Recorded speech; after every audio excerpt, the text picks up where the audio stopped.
Hi, I'm Dr. Kathleen Walls. And I'm Booker Kahane from Me Curator Art Gallery in St. Lucia. And you are watching the PIFF Connection on UCCN TV. Hi, I'm Dr. Kathleen Walls, co-owner of Green Street Animal Care. And I'm here to inform you of the services that we provide here at GSAC.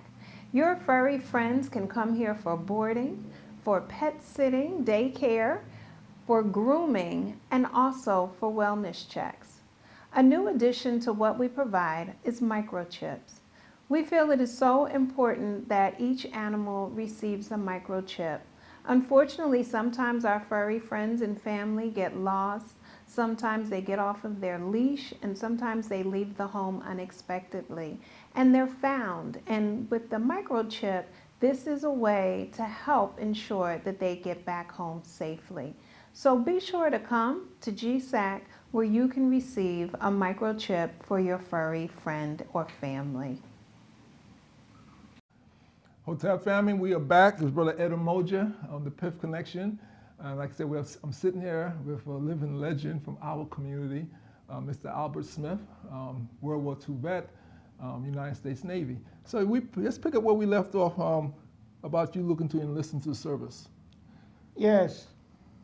I saw that my mother wasn't doing good, and I thought to myself, if I joined the service, she would be able to get allotment every month, and that would help her in her place. Mm-hmm. So I went up to 13th and Market and joined the Navy. I was only 16, but I put my age up. 13th and Market in Philadelphia. In Philadelphia, okay. Yeah. I went to 13th and Market and signed up for the Navy. I was only 16, but they were taking most ages. A lot of people went in at 16 and on up, but I was 16, so I went into the Navy from there. You know what year? You remember what year that was? That was, wow. Was that the 40s? That was in the 40s. That was the early part of the 40s while the war was still on. Okay.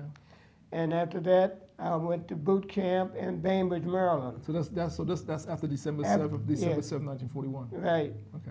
After Pearl Harbor. In Bainbridge, Maryland, we went to boot camp, and I did 8 weeks. 8 weeks at boot camp, and from there we went on a troop train to California. So now this is World War II. This is World War II. So we're talking about segregated military. Right. Okay. And after going to California, I was assigned to a ship called a USS Virgo, and we sailed in the South Pacific in the 7th Fleet. Let me ask you something, Mr. Smith. Because it was segregated military, when you went to basic training and everything like that, how did they handle that? Did you guys did your uniform look different than the white troops? Or what weapons did you guys train the same weapons they trained with? No, the uniforms were the same, but the training of blacks in a black camp, mm-hmm. We didn't have no whites. It was segregated, and we trained with wooden guns.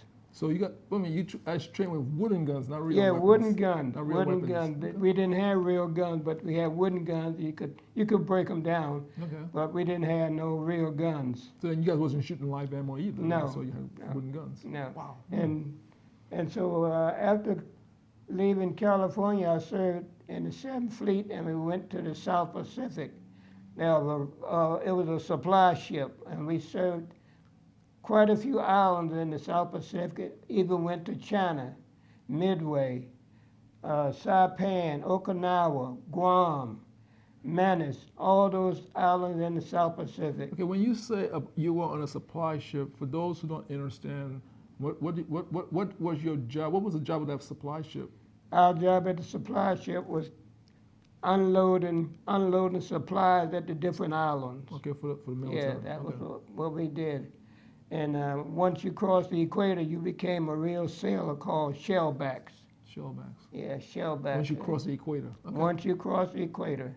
Okay. Yeah, it was a heck of an experience for a young man at my age then, and I certainly did. I enjoyed it to a certain degree, but it was segregation on the ship as well. But I tolerated. I signed up for it. Didn't have no choice. So wait a second. You just said something like, I asked a lot of questions. That's good. That's good. You said it was segregation on the ship. So you had white officers, white military and black on the ship. They were segregated, sleeping quarters and everything. Yes, yes. What about eating the commissary or the Yes. everything yes, was separated Yes. Everything was separated back in that day. Yeah. on the ship. On the ship. On the ship. Our living quarters was segregated. The blacks had theirs, and the whites had theirs. Let me ask you a question. On the ship, was there any black officers? No, all the officers were white, Okay. all of them. And it wasn't an easy task, but you don't have a choice once you take the oath. Uncle Sam can send you anywhere, Wherever you want to. and you can. They can put you in any part of the ship they want to for working. Okay. Let me ask you another question. I'm listening to you as you're talking. I'm listening. I got some questions for you. Good, good. Ask me anything. Ask me. Why did you pick the Navy over the Army or the Marine? Well, would it be back in the Very good. Very, very good question. For the Army during that time, just about anybody could get into the Army. And very few blacks could get into the Marines. Oh, really? Yes, and very few blacks could get in the Navy. So I chose the Navy over the Army because I wanted an experience. I wanted to go overseas, Okay. and that's why I picked the Navy. But I couldn't get in the Marine because they were segregated, so they didn't have very, very few blacks was in the Marines. I didn't know that. I mean, so the Marines were tough to get in for Yes, blacks at yes, that time. yes, yes. Army was easy to get into. The Army would take a cripple, blind, or crazy. All the I Army mean, people watching during they're that time, laughing. during that time. Oh, that's interesting. Yeah. Because if I remember my history right, the Air Force was part of the Army at the time. Yes. It was Army, Air Force, and Yeah, it wasn't yeah. separate at that time in World War II. Well, they had, there was about three different, the Navy had the Seabees, Okay. and the Army, well, they had quite a few different units. Okay. Yeah, so Wow. I enjoyed that. I especially enjoyed when I went to China, because I heard so much about China. I always wanted to go to China. But so when our ship pulled into China, Do you remember what port I you s- had pulled in over there? Huh? Do you remember what port you pulled in China? no. Let me ask. We pulled into Tsingtao. That was the name of the city, Tsingtao. Okay. Yeah. So, how was the black troops greeted in China? Well, they didn't take no liberties in China. In other words, they didn't get off the ship. Oh, really? No, So they the didn't black, get off the wait, ship. Wait a minute. So, It was just a supply ship taking goods there. so did any of the white soldiers got off, or no one got off the ship? None of our sailors got off the ship. Okay. Okay. Yeah. Okay. Sirree. Interesting. No, I'm asking you these questions because not too many.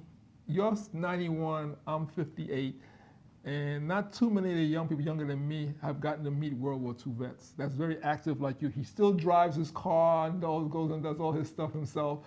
And so listening to you is like reading a history book.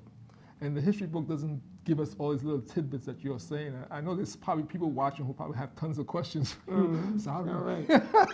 Good. So, okay, so you pulled into China, and you said, so what was your experience? I know you said you didn't get off the ship, so did anyone come on the ship? Did you guys get to meet We the didn't people? get off the ship. So you never got to meet No, any we of the people just in had China? took supplies to China. We didn't get off the ship. What was the It average? was only there for something like a day or two That's to what I was going to ask unload. you. What was it? That was the average port time for you, or was it 1 or 2 days in port when you guys? It was something like about 1 or 2 days in the port. Okay. And then when we pulled out, then we went to other islands in the South Pacific Okay. for supply. Well, when we come back, I'm gonna ask you a little bit more about your military time because it's, in November was Veterans Day and we're going into Black History Month. We're doing this now in January because today's his birthday in January. Today's the 16th. Right. And so we're gonna be talking a little bit about that because as we get ready, we're gonna be posting this in in February for Black History Month 2020. And I wanted to ask you a little bit more about your experience in the military as an African American in the Navy. Okay, so when we come back, we're gonna delve a little bit more into this. This is Brother Ed Moja. We're sitting here with Mr. Smith, Mr. Albert Smith, World War II vet from the U.S. Navy. We'll be right back.